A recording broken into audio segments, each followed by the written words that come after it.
Hello everyone, আসসালামু আলাইকুম। সবাই কেমন আছেন? আশা করি সবাই ভালো আছে। তো আজকে আমি আবার নতুন একটি ভিডিও নিয়ে হাজির হলাম আপনাদের সামনে। তো দেখেন আমার মেয়েটা ছাদে পানি দিচ্ছে গাছে। সবাই মাশাআল্লাহ বলবেন। ওর বয়স মাত্র 2 বছর। সে আমার সব কাজে হেল্প করার চেষ্টা করে। তো দেখেন আমার ক্যাপসিকাম গাছে কি সুন্দর ক্যাপসিকাম হয়েছে। এখন এগুলা ছোট ছোট, মাশাআল্লাহ অনেকগুলো করা। মাঝখান দিয়ে পোকা খেয়ে ফেলছিল। এখন আবার গাছটা আগের মতো সতেজ তরতাজা হয়েছে। তো অনেকগুলো ফুল করা হয়েছে। তো দেখেন গাছটা বাতাসে কীভাবে নাড়াচাড়া করছে। আর এদিক দিয়ে আমি সন্ধ্যাবেলা ডিম ভাজি করব। তো ডিম ভাজি করার জন্য পেঁয়াজ কুচি আর কাঁচামরিচ ভালো করে লবণ দিয়ে মেখে নিচ্ছি। আর এখানে আমি 3টা ডিম ভাজি করবো একসাথে, সব আলাদা আলাদা না, সবই একসাথে দেব। তো দেখেন, আর আমার ভিডিওটি ভালো লাগলে সবাই লাইক কমেন্ট ও শেয়ার করবেন।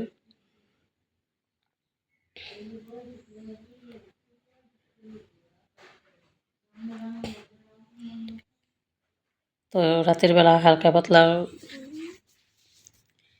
যে কি রান্না করব এখন, তারপর ডিম ভাজি করলাম। তো ডিম ভাজি করার জন্য আমি এখানে কড়াই থেকে তেল দিয়ে দিলাম। আর এদিক দিয়ে দেখেন কড়াইটা গরম হচ্ছে। আর এখন এর মধ্যে আমি ডিম দিয়ে দেব। তো পেঁয়াজ কুচির সাথে ভালো করে তো দেখেন ডিম ভাজার জন্য আমার ডিমটা ভালো করে হাতে মিক্স করে নিচ্ছি পেঁয়াজের সাথে। তো এখন এই পর্যায়ে আমি ডিমটা ফ্রাই প্যানে দিয়ে দেব।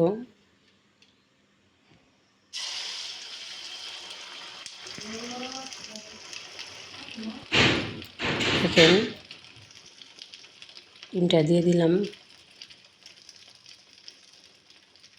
আর এই পর্যায়ে আমি এটা ভালো করে নিচ দিয়ে হইলে তারপর আমি এটা উল্টাবো। আর মনে হয় না এটা 3টা ডিম যেহেতু একসাথে এটা উল্টানো যাবে। ট্রাই করবো একসাথে উল্টানোর জন্য। দেখেন চেষ্টা করছি কিন্তু হইতেছে না।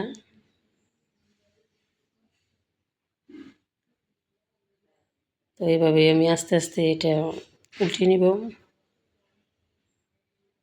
এখন মাঝখান দিয়ে এটা ভেঙে গেছে। আর এইভাবে এটা আমি উল্টে নিব। তো দেখেন, আর আমার পুরো ভিডিওটা ভালো লাগে একটা লাইক কমেন্ট শেয়ার করবেন। দেখেন আমার ডিম ভাজাটা তবে এক সাইড দিয়ে হয়ে গেছে, প্রায় কিছুটা পিৎজার মতো দেখা যাচ্ছে। এই যে ডিম ভাজাটাও হয়ে গেছে। তো দেখেন আমি কুকারের মাঝে ভাত বসিয়ে দিয়েছি আর ভাতটা হয়ে গেছে। এই যে আমার ভাত হয়ে গেছে, এখন পরিবেশন করব।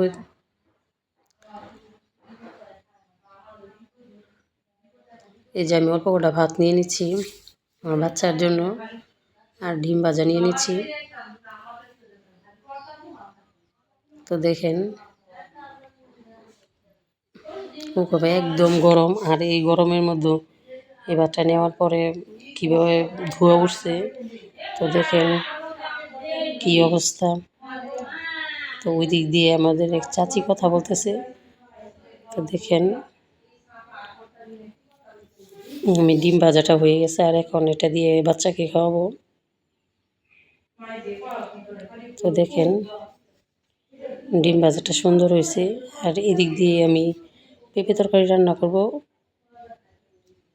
দেখেন পরদিন সকালবেলা আমি পেঁপে তরকারি রান্না করার জন্য ভালো করে মশলাটা কষিয়ে নিচ্ছে। আর দেখেন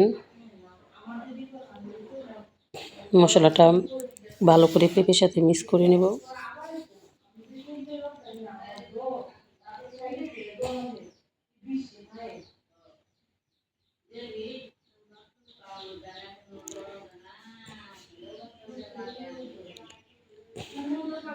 আর এদিক দিয়ে আমি মাছটা ভেজে নেব আগে।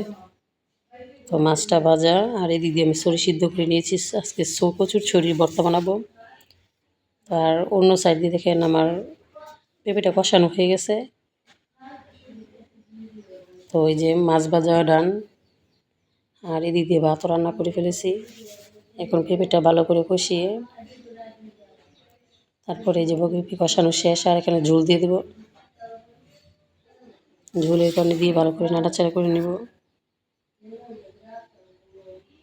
তো এটা রান্না করতে হবে মৃদু তাপে। এই যে আমি ঝোলের পানি দিয়ে দিলাম। দেখেন পেঁপের তরকারি কালারটা কি সুন্দর হয়েছে মাশাআল্লাহ।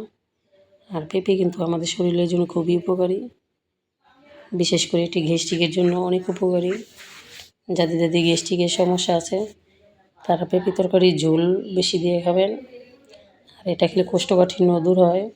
আর এদিক দিয়ে আমি একটি পিঠা খাচ্ছি, নকশি পিঠা। তো কার কার দেশে এরকম পিঠা বানায় বলবেন কমেন্ট করে। আর এদিক দিয়ে দেখেন আমার রান্নাটা। তো আমার তরকারির মাঝে বলক এসেছে আর এখন আমি মাছগুলো দিয়ে দিব।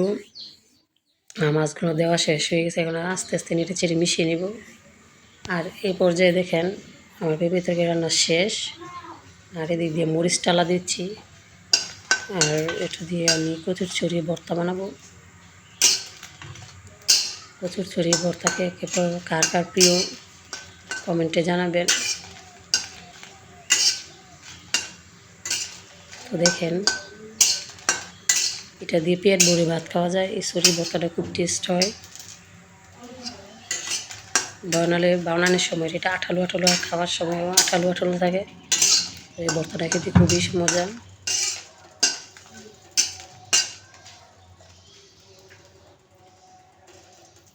তো মরিচগুলো ভালো করে উল্টে পাল্টে আমি টালা টালা করে নিচ্ছি। আর মরিচ যদি ভালো করে ভাজা না হয় তাহলে মরিচ ভাঙে না সহজে। তো ওই দিক দিয়ে দেখেন আমি পেঁয়াজ কুচি সাথে লবণ দিয়ে মরিচটা মেখে নিচ্ছি, কারণ এই পর্যায়ে আমি ছড়ি ভর্তা বানাবো এখন। তো দেখেন ছড়ি ভর্তার জন্য পেঁয়াজটা ভালো করে মেখে নিচ্ছি। এরকমভাবে মাখতে হবে যে কোনো পেঁয়াজ মানে আস্ত না থাকে।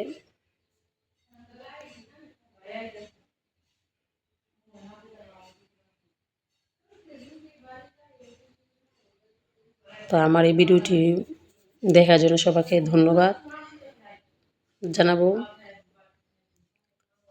তো এভাবে কে কে ছড়ি ভর্তা বানিয়ে খান কমেন্টে বলবেন। তো ভালো লাগলে একটা লাইক কমেন্ট ও শেয়ার করবেন। তো দেখেন আমার পেঁয়াজ কুচি আর মরিচের ভর্তাটা বানানো শেষ। এখন আমি ছড়িটা ভালো করে হাতে মিশিয়ে নেব।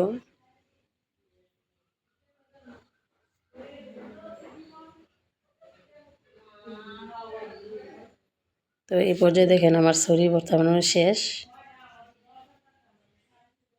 দেখেন ভর্তাটা কী হয়েছে, অনেক সুন্দর হয়েছে। এখন পরিবেশন করব।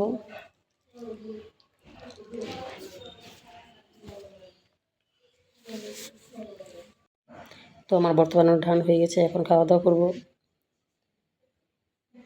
দেখেন ছড়ি ভর্তাটা বানানো শেষ। আর এই পর্যায়ে খাওয়া দাওয়া করব।